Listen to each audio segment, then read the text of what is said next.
ഇങ്ങനെ പറഞ്ഞുകൊണ്ടിരിക്കാന്ന് പറഞ്ഞാൽ ഒരു വസ്തുതയുമില്ലാത്ത ആരോപണമാണ് പ്രിയപ്പെട്ട സഹോദരി ഇവിടെ ഉന്നയിച്ചുകൊണ്ടിരിക്കുന്നത്. ഇങ്ങനെ നെഞ്ചില് കൈവച്ച് പറ വിൻസെന്റ് MLA ഈ ഇങ്ങനെയുള്ള ഈ വൃത്തികെട്ട ഒരു രീതിക്ക് ഇറങ്ങി തിരിക്കുമെന്ന് ആൻസൽ MLA ഒന്ന് നെഞ്ചില് കൈവച്ച് പറ. Vincent MLA ഇത്തരക്കാരനാണ്. അല്ല, ഞാൻ തുടക്കത്തിൽ പറഞ്ഞല്ലോ വിൻസെന്റ് MLAയുമായിട്ട് 10-20 വർഷക്കാലത്തെ പരിചയമുണ്ട്. ഞങ്ങൾ യുവജന പ്രവർത്തകരായിരുന്നു, വ്യത്യസ്ത നിലപാടുകൾ എടുത്തിട്ടുണ്ട്. അദ്ദേഹത്തിനെതിരെ വന്നിട്ടുള്ള ആക്ഷേപങ്ങളും ആരോപണങ്ങളുമാണ് പിന്നെ ഈ പ്രശ്നം കൂടുതൽ കലുഷിതമായിട്ടുള്ളത്. അതിനനുസൃതമായിട്ടുള്ള തെളിവുകൾ പിന്നെ കിട്ടി. തെളിവുകൾ കിട്ടിയാൽ പോലീസല്ലേ, പോലീസ് കേസെടുക്കുന്നത് ഒരു MLAക്കെതിരെ കേസെടുക്കുമ്പോൾ ലാഘവത്തോടെ കേസെടുക്കും. കന്യാസ്ത്രീയുടെയും മൊഴിയുടെ സാഹചര്യ തെളിവിലും നിങ്ങൾ കസ്റ്റഡിയിലെടുത്തു MLA. അച്ഛന്റെയും കന്യാസ്ത്രീയുടെയും സാഹചര്യ തെളിവിന്റെ അല്ല, അതെല്ലാം പരിശോധിക്കട്ടെ. അതെല്ലാം പോലീസാണ് മറുപടി പറയേണ്ടത്. പോലീസാണ്, അന്വേഷണ സംഘമാണ് അതുമായി ബന്ധപ്പെട്ട വിഷയങ്ങളെ സംബന്ധിച്ച് കോടതി ബോധ്യപ്പെടുത്തേണ്ടത്.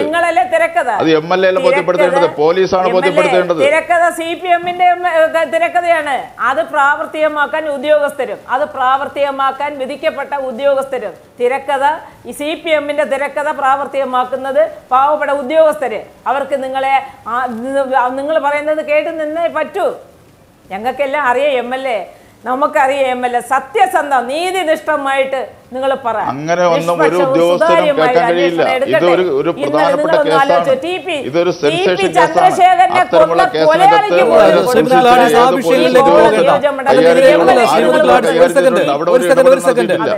ഒരു സെക്കൻഡ് ശ്രീമതി ഗ്ലാഡിസ്, അത്തരം വിഷയങ്ങളിലേക്ക് പോകാതെ MLA നെയ്യാറ്റിൻകര MLA ഈ വിഷയത്തിൽ ഇടപെടാൻ തുടങ്ങിയത് എന്തായാലും വീട്ടമ്മ ആത്മഹത്യക്ക് ശ്രമിച്ച് അവരെ ആശുപത്രിയിൽ കൊണ്ടുവന്നതിന് ശേഷം എന്ന് പറയുന്നു. അതിനു മുൻപുള്ള സംഭവ വികാസങ്ങളിൽ എന്ത് ഇടപെടൽ ആൻസൽ MLA നടത്തിയിട്ടുണ്ട്? ഇപ്പോൾ ഈ വീട്ടമ്മയുടെ സഹോദരൻ ഒരു CPM നേതാവാണ് എന്ന് വെച്ചുകൊണ്ട്, ഒരു പ്രാദേശിക നേതാവാണ് എന്ന് വെച്ചുകൊണ്ട് എങ്ങനെ വിൻസെന്റിനെതിരെയുള്ള ഗൂഢാലോചന തുടക്കം മുതൽ ഉണ്ടായി? ഇവിടെയെല്ലാം ഈ ആൻസൽ MLAയുടെ പേര് നിങ്ങൾ എടുത്തിടുന്നത് എന്തിനു വേണ്ടിയാണ്? ആൻസൽ MLA മുഖ്യമന്ത്രിയുടെ ഓഫീസുമായി ഗൂഢാലോചന നടത്തി എന്ന് പറയുന്നത് എന്തിനാണ്? അദ്ദേഹം ഈ ആശുപത്രിയിൽ വന്നത് മാത്രമാണോ പ്രശ്നം? അവശ നിലയിലായത് എന്ത് കഴിച്ചിട്ടാണ്? ആശുപത്രിയിൽ വന്നതല്ല. രാത്രി 11 മണിക്ക് CPM-ന്റെ ജില്ലാ സെക്രട്ടറി 2 ദിവസം രാത്രി 11 മണിക്ക് നിംസ് ഹോസ്പിറ്റലിൽ പോയിട്ടുണ്ടായിരുന്നു. അന്വേഷിക്ക്, മാതൃഭൂമി ചാനൽ നിങ്ങൾ തന്നെ അന്വേഷിക്ക്. എന്തിന് രാത്രി 11 മണിക്ക് അവിടെ പോയി 2 ദിവസം? ഒന്ന് ആലോചിച്ച് നോക്കേ. ഈ വിഴിഞ്ഞം ബാലരാമപുരം ഇത്ര തിരക്കേറിയ റോഡ് ഒന്ന് നിങ്ങൾ വന്ന് ചാനലുകാർ വന്ന് കണ്ടതല്ലേ? ഈ പരസ്യമായിട്ട് ഇത്രയും ചുറ്റും 4 സ്റ്റാഫുകളൊക്കെ ഉള്ള ഫ്രൂട്ട്സ് കടയുണ്ട്, ലൈബ്രറി ഉണ്ട്. എന്തുമാത്രം തിരക്കേറിയ ഒരു പ്രദേശത്ത് ഈ മണ്ണിൽ, ബാലരാമപുരം മണ്ണിൽ ജനിച്ചു വളർന്ന വിൻസെന്റ് MLA സ്വന്തം നാട്ടിലെ ഒരു സ്ത്രീ, അത് തന്നെക്കാളും 4-5 വയസ്സ് മൂപ്പുള്ള ഒരു സഹോദരിയെ ഈ തരത്തിൽ കഴിഞ്ഞ ഒക്ടോബർ നവംബർ മാസങ്ങളിൽ പീഡിപ്പിച്ചു എന്ന് ഇന്ന് ശാസ്ത്രീയ തെളിവ്. നമ്മൾ സ്ത്രീയും പുരുഷനും ഒക്കെയാണ്, നമുക്കറിയാം. ഈ ഒക്ടോബർ നവംബറിൽ നടന്ന പീഡിപ്പിച്ചു എന്ന് പറയുന്നതിന്റെ ശാസ്ത്രീയ തെളിവ് എന്താ ശാസ്ത്രീയ തെളിവ്? Ajitha Begum Vincent MLA question ചെയ്തോ? മൊഴിയെടുത്തോ? അജിത ബീഗം വിൻസെന്റ് MLA കണ്ടോ എന്ന് MLAയോട് ചോദിക്കേ. വിൻസെന്റ് MLA കണ്ടോ? എന്ത് സാഹചര്യത്തിലാണ് ഇത്ര 2.5 മണിക്കൂർ മൊഴിയെടുത്തുകൊണ്ട് ഉടനെ തന്നെ കൊണ്ടുപോയി ചെന്ന് ജയിലിലാക്കുക എന്ന് വെച്ചാൽ 14 ദിവസം റിമാൻഡ്? TP ചന്ദ്രശേഖരനെ കൊന്ന ഒരു വിലസി സുഖിച്ച്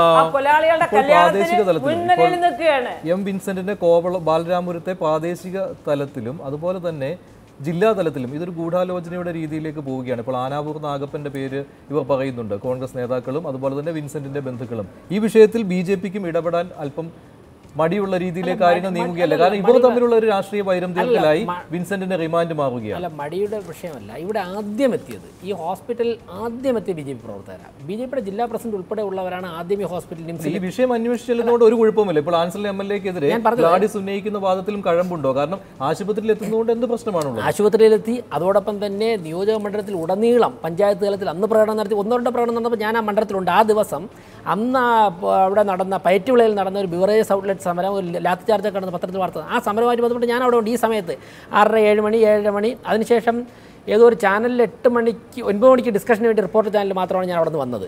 അതുവരെ ഞാൻ ആ മണ്ഡലത്തിൻ്റെ പല ഭാഗത്തുണ്ട്. BJP ശക്തമായ സമരം നടത്തി, പല സ്ഥലങ്ങളിലും പന്തപ്പൊളിച്ച് പ്രകടനമൊക്കെ നടത്തിയിരുന്നു. പക്ഷേ ഈ കോൺസ്പിറസി തിയറി ഈ കോൺസ്പിറസി തിയറിയിലേക്ക് ഞാൻ കടക്കാത്തത്, അത് പറയണമെങ്കിൽ ഒരു MLA തന്നെ ഇടപെട്ടു എന്നൊക്കെ നമ്മൾ പറയുമ്പോഴേക്കും കുറച്ചുകൂടി അതിൻ്റെ ഡീറ്റെയിൽസ് ഞങ്ങൾ കിട്ടേണ്ടതായിട്ടുണ്ട്.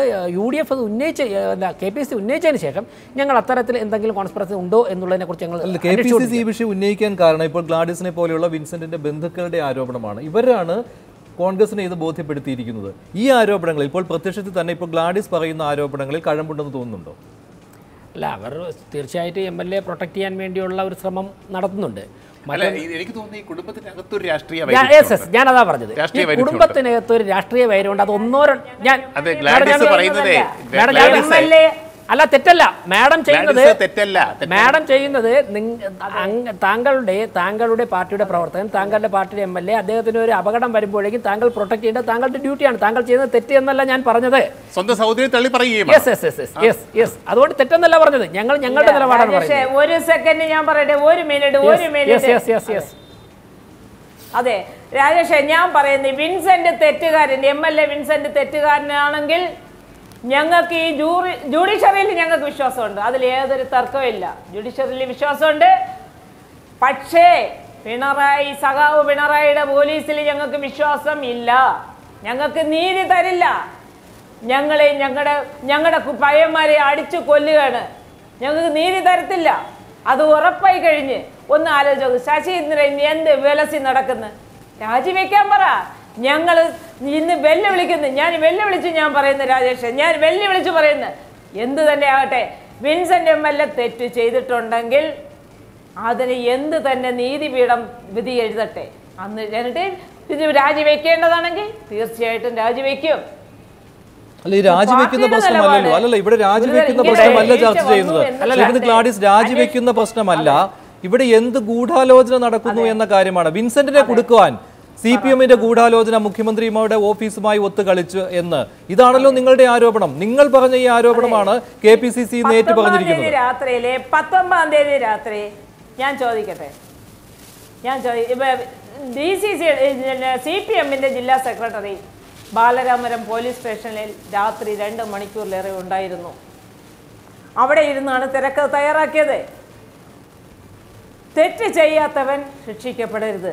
അത് CPM ആയിരുന്നാലും കോൺഗ്രസ് ആയിരുന്നാലും BJP ആയിരുന്നാലും തെറ്റ് ചെയ്തിട്ടുണ്ടെങ്കിൽ അവൻ ശിക്ഷയ്ക്ക് വിധേയൻ. ഞാനൊരു സ്ത്രീയാണ്. ഇരയ്ക്ക് നീതി കിട്ടണമെന്നേ ഞാൻ പറയുന്നുള്ളൂ.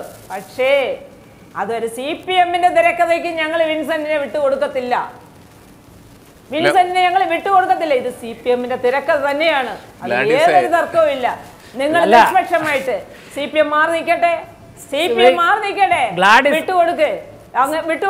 അല്ല, അവര് CBI അന്വേഷണം വെക്കട്ടെ. അതെ, ഇതിൽ CBI അന്വേഷണത്തിന്റെ പ്രശ്നമല്ല ഗ്ലാഡിസ്. ഇപ്പം നമ്മുടെ മുൻപിലുള്ള വസ്തുതകൾ വെച്ച് സുപ്രീം കോടതിയുടെ തന്നെ അവസാനം പുറപ്പെടുവിച്ചുള്ള വിധികൾ അനുസരിച്ച് ആ ആശുപത്രിയുടെ മുമ്പിൽ നിന്നും അങ്ങനെ പല സ്ഥലങ്ങളിൽ നിന്നും ആ വനിത പറഞ്ഞ മൊഴി മാത്രം മതി ശ്രീ വിൻസെന്റിനെ ശിക്ഷിക്കാൻ വേണ്ടി. അതിന് പോലീസ് എത്രത്തോളം മോശപ്പെട്ട ഒരു ചാർജ് എഴുതി കഴിഞ്ഞാലും ഈ വനിത കോടതിയിൽ കയറി എന്നിട്ട് ഇത്തരത്തിലുള്ള കാര്യങ്ങൾ ചെയ്തു എന്ന് അവർ ട്രയൽ വരുമ്പോഴേക്കും പറഞ്ഞാൽ മതി, വിൻസെന്റിനെ ശിക്ഷിക്കാൻ വേണ്ടി അത് മതി. പക്ഷേ ഞങ്ങൾക്ക് പറയാനുള്ളൂ, അതിനിപ്പോൾ 4-5 വർഷം കാത്തിരിക്കേണ്ടതായിട്ടുണ്ടല്ലോ കേസൊക്കെ വരാൻ വേണ്ടി. ഇപ്പോഴത്തെ ചൂടൊക്കെ 2 ദിവസം കഴിഞ്ഞ് ചാർജ് ഫയൽ ചെയ്താൽ പോകും. നമുക്കറിയേണ്ടത് ഒരു വീട്ടമ്മ,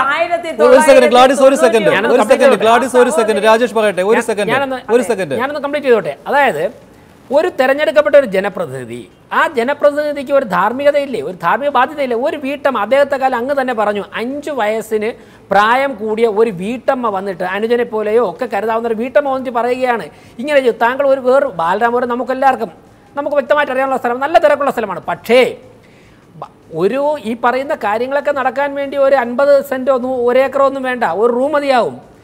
ഈ ബുദ്ധിമുട്ടിക്കാൻ വേണ്ടി, പീഡിപ്പിക്കാൻ വേണ്ടി ഒരു റൂം മതിയാകും. ബാലരാമപുരം ജംഗ്ഷൻ്റെ ഒന്നും ആവശ്യമില്ല. മാത്രവുമല്ല, ഇവർ തമ്മിൽ നല്ല സൗഹൃദത്തിലായിരുന്നപ്പോഴേക്കും ഇദ്ദേഹം പലതവണ ആ കടയിൽ പോകുമായിരുന്നു എന്ന് നമുക്ക് ഊഹിക്കാം.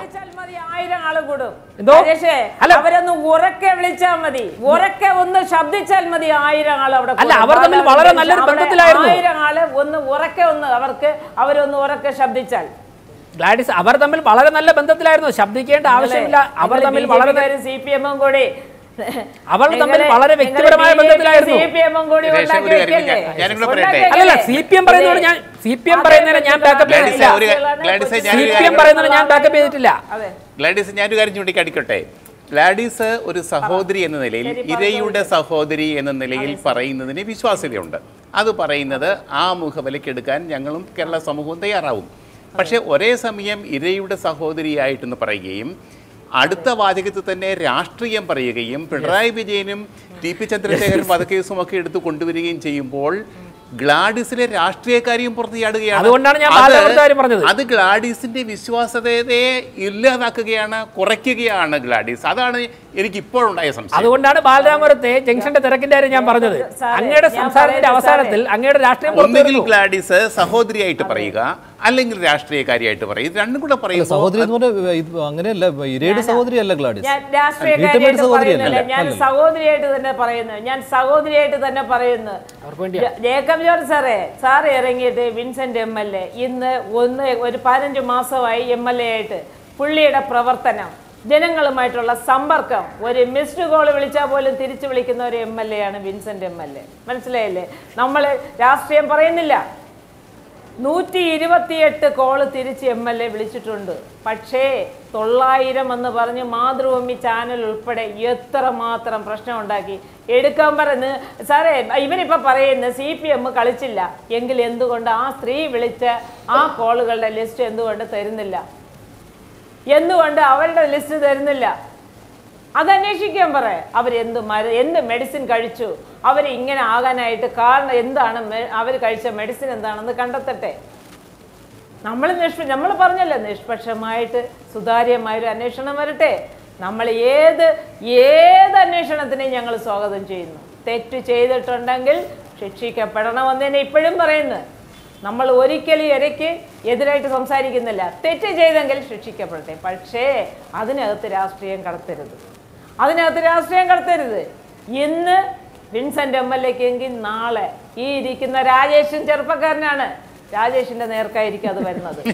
അല്ലെങ്കിൽ നാളെ നമ്മുടെ ഇപ്പൊ സംസാരിച്ചുകൊണ്ടിരിക്കുന്ന MLAക്കെതിരായിട്ടായിരിക്കും വരുന്നത്. അതുകൊണ്ട് നമുക്ക് രാഷ്ട്രീയം വിട് മാനുഷികമായിട്ട് മനുഷ്യത്വമായിട്ട് പെരുമാറാൻ ശ്രമിക്കുക. ശരി, ഞാൻ ഇടപെടുകയാണ്, ചർച്ച തുടരും. ഞാൻ ഇടപെടുകയാണ്, ഒരു ഇടവേള വേണം. അതുകൊണ്ടാണ് ഇടവേളയ്ക്ക് ശേഷം വിൻസെന്റിനെ കൊടുക്കാൻ മുഖ്യമന്ത്രിയുടെ ഓഫീസ് കൂട്ടുനിന്നു. ഇടവേളയ്ക്ക് ശേഷം